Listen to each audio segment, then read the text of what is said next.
L'être chrétien fanatique.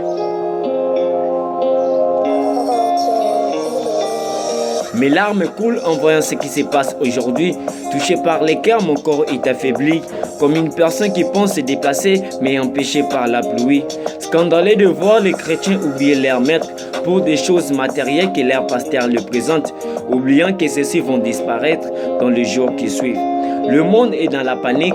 Les chrétiens, au lieu de passer à la pratique des choses dites au livre saint, ils préfèrent être des fanatiques, oubliant même que l'Antichrist est déjà parmi nous, opérant d'une manière systématique. Les noms des hommes de Dieu sont plus cités comme des acteurs d'un film et dans un ciné, pensant qu'en opérant des miracles, leurs noms seront comparés à celui qui donne la vie éternelle, je cite Jésus-Christ de Nazareth.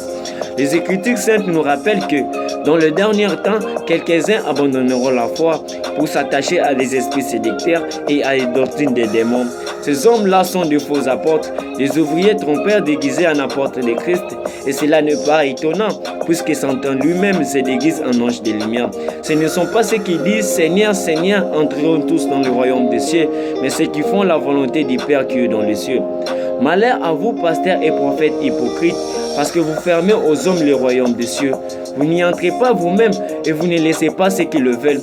Nous sommes la lumière du monde, mais nous faisons des choses immondes qui nous rendent des personnes vagabondes. Nos yeux sont bandés comme des aveugles placés dans un prince délabré, cherchant le moyen de traverser. Nous vivons des moments tragiques qui poussent plusieurs personnes à vivre dans la solitude.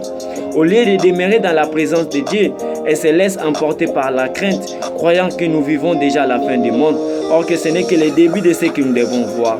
Craignons le Dieu Tout-Puissant. Comme l'apôtre Paul écrivait des lettres à ses frères, moi aussi je vous écris cette lettre pour vous dire que la colère de l'Éternel ne se calmera pas jusqu'à ce qu'il ait accompli et exécuté les décès de son cœur. Vous les comprendrez dans la suite des temps. Repentons-nous car le royaume de Dieu est proche. L'être chrétien fanatique.